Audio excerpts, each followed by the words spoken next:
Fala aí, galera! Sejam todos bem-vindos ao meu canal e nesse vídeo vamos falar sobre distribuição normal. Vocês sabiam que estudar distribuição normal é fundamental na bioestatística para compreender a variabilidade natural dos dados biológicos, permitindo a aplicação de métodos estatísticos robustos e a interpretação precisa de resultados em estudos e experimentos? Não? Então vejam esse vídeo até o final, inscreva-se no canal, deixe aquele like e ativem o sininho para mais notificações. E façam seus comentários, isso é fundamental para o crescimento e melhoria do conteúdo. Agora, sem mais enrolação, vamos servir esse vídeo.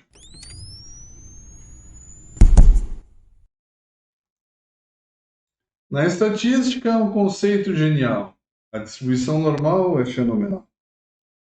Em forma de sino, sua curva se desenha, concentrando os dados de maneira harmônica e amena.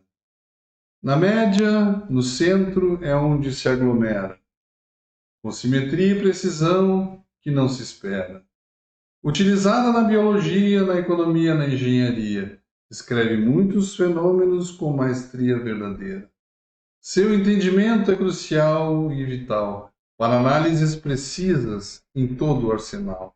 Na ciência, na prática, em todo lugar, a distribuição normal nos ajuda a navegar. Ficou bonito, né? Então vou começar com uma distribuição empírica. Um matemático belga, no século XIX, pôs à cabeça a ideia de descrever o homem médio. E por conta disso ele mediu muitas e muitas variáveis. A tabela mostra a distribuição do perímetro torácico que esse matemático mediu em nada menos do que 5.732 soldados escoceses. As medidas variaram entre 83,82 centímetros e 121,92 centímetros. E a figura representa essa distribuição. Muitas distribuições de frequências têm aparência de distribuição dessa figura. Todas elas se aproximam de uma distribuição teórica chamada distribuição normal, também conhecida por distribuição de Gauss ou curva de Gauss.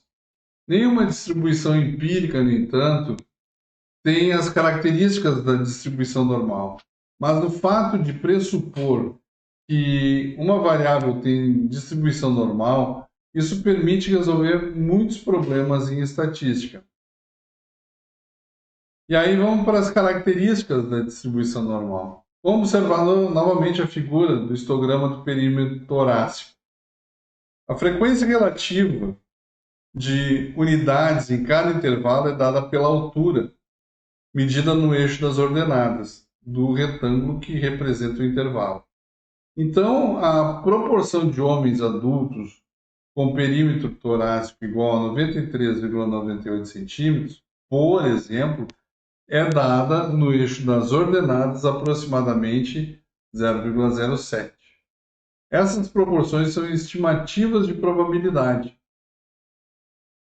A distribuição teórica dada nessa figura representa uma população infinita. Logo, o eixo das ordenadas não mostra a proporção de indivíduos em cada categoria, porque não há como calcular proporções sobre o total, que é o infinito. Mas a curva abriga toda a população em estudo. Então, a área sob a curva corresponde a 1, ou seja, 100%, porque toda a população está sob a curva.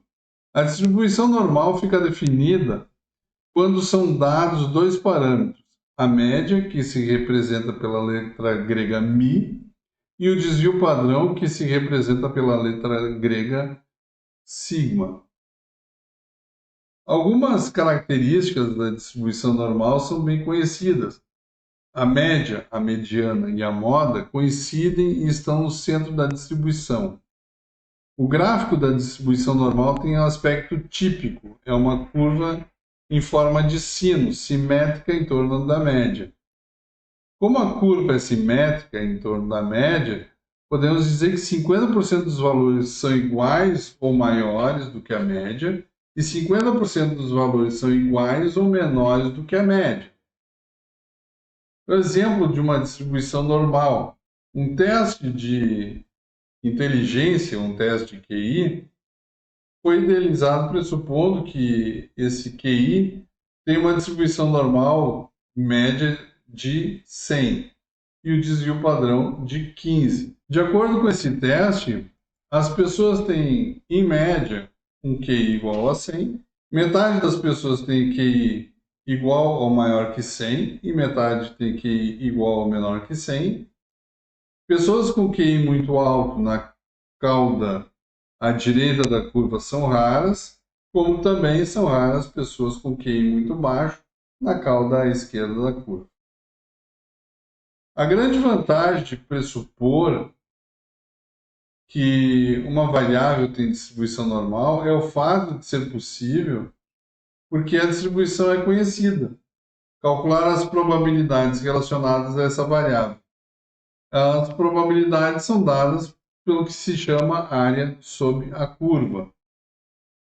Mas como isso aí é feito? Você já sabe que a relação entre a área sob a curva e a média, ou metade das observações, é maior que a média. E, obviamente, metade das observações é menor que a média. Mas também existem relações entre a área sob a curva e o desvio padrão da variável. Então, veja bem, prova-se, teoricamente, de que a variável tem distribuição normal e 34,13% da área sob a curva estão entre a média e um ponto da abscissa igual à média mais um desvio padrão. A curva, como ela é simétrica em torno da média, segue-se daí então que 34,3% da área sob a curva também está entre a média e um ponto de abscissa igual à média menos um desvio padrão. E se somar as porcentagens de mais ou menos um desvio padrão, nós vamos ter 68,26%. Então, a média mais ou menos um desvio padrão estão sob 68,26% da área sob a curva. Pressupondo que o coeficiente de inteligência tem distribuição normal de média 100 e desvio padrão 15, então a gente pode pressupor as seguintes situações. 34,3% das pessoas, segundo o teste, tem coeficiente de inteligência entre 100 e 15, ou seja, 115, ou 33,3% das pessoas têm um coeficiente de inteligência entre 100 da média menos 15, que é 85. E também podemos pressupor que 68,26% das pessoas, segundo o teste QI, ele fica entre 85 e 115. Vamos observar novamente essa figura e agora vamos pegar a área da curva que vai diminuindo à medida que os valores de x se afastam da média. E a gente prova, teoricamente, que se a variável tem distribuição normal, 13,59% da área sobre a curva estão entre a média mais um desvio padrão e um ponto da abscissa igual à média mais dois desvios padrões. E a curva é simétrica em torno da média. Então, de novo, segue-se daí que 13,59% da área estão sob a média menos um desvio padrão e um ponto da abscissa igual à média menos dois desvios padrões.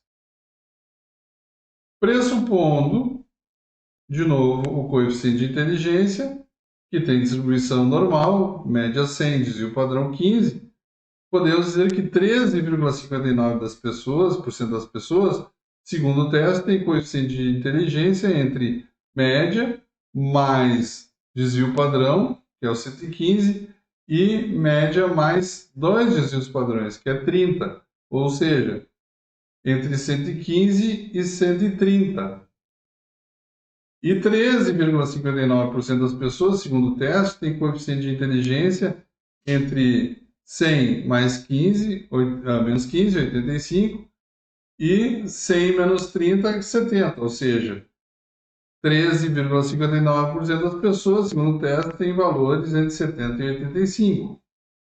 Agora, reunindo as informações das duas últimas figuras, isso significa calcular a probabilidade de uma observação cair no intervalo de média mais 2 desvios padrões, que é o mesmo que estar entre média mais ou menos 2 desvios padrões.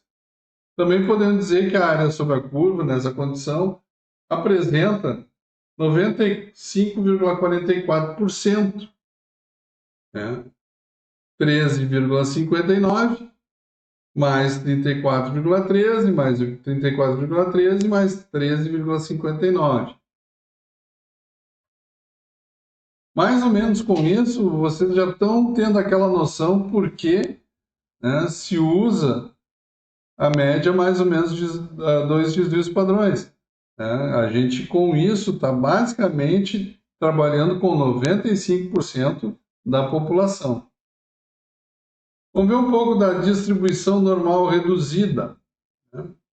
A distribuição normal reduzida, ou distribuição normal padronizada, é a distribuição normal da média zero e variância 1.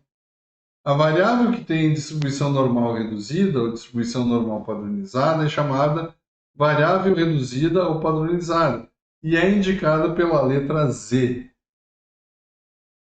A distribuição normal reduzida tem grande importância.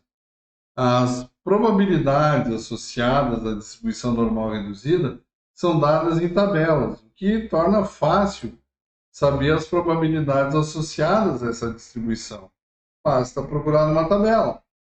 Podemos transformar qualquer variável aleatória x com distribuição normal de média e desvio padrão conhecido numa distribuição normal reduzida.